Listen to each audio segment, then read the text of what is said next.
বন্ধুরা, শুভেন্দু অধিকারী সন্দেশখালীর মহিলাদের কাছ থেকে টাকা ও মোবাইল দিয়ে কি করে ভোট নিয়েছিল, এই মহিলাটির কাছ থেকে আপনারা সম্পূর্ণ তথ্য জেনে নিন। জিরো ব্যালেন্স শুভেন্দু পুরো জিরো ব্যালেন্সে দেখেছিল, আমাদেরকে মোবাইলের টাকা দিয়েছিল, আদিবাসী মহিলাদেরকে রান্না করিয়েছিল, খাইয়েছিল, তাদেরকে টর্চারিং করে বলেছিল তোরা এসে বাটনা বেটে দে, তোদেরকে এত টাকা দেবো, হুমকি দিয়ে রেখেছিল। শুভেন্দুর কথা পুরো জিরো ব্যালেন্স, টাকা দিয়ে সব কিছু করেছিল। বলেছিল তোমরা রাস্তায় নেমে এসো, আমার হয়ে তোমরা কথা বলো, আমরা গরিব মানুষ, 1000 টাকা পেলে আমাদের অনেক লাভ হবে, তাই আমরা লোভে পড়ে গিয়েছিলাম।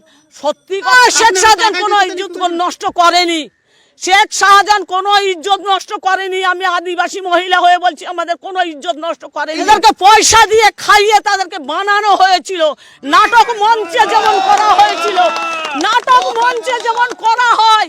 আমাকে এখন 1 লাখ টাকা দাও, আমি শুভেন্দুর হয়ে গান গাইবো, দেবেন আপনারা কেউ 1 লাখ টাকা? কি টাকার মাধ্যমে করেছিলেন? হ্যাঁ, সেই সময় শেখ শাহজাহানকে ফাঁসানোর জন্য টাকা। শেখ শাহজাহানকে ফাঁসানোর জন্য করিনি, শুভেন্দু অধিকারী এসেছিল, আমাদেরকে টাকা দিয়েছিল, মোবাইল দিয়েছিল, তাই আমরা করেছিলাম। আমাদেরকে ভয় দেখানো হয়েছিল, তোমার বাচ্চাকে তুলে নিয়ে যাব, তোমার বরকে তুলে নিয়ে যাব, তোমার ফ্যামিলিকে তুলে নিয়ে যাব।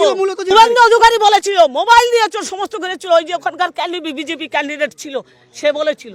ইন্দ্রাণী সর্দার, আমি গ্রামের সদস্য। Thank you.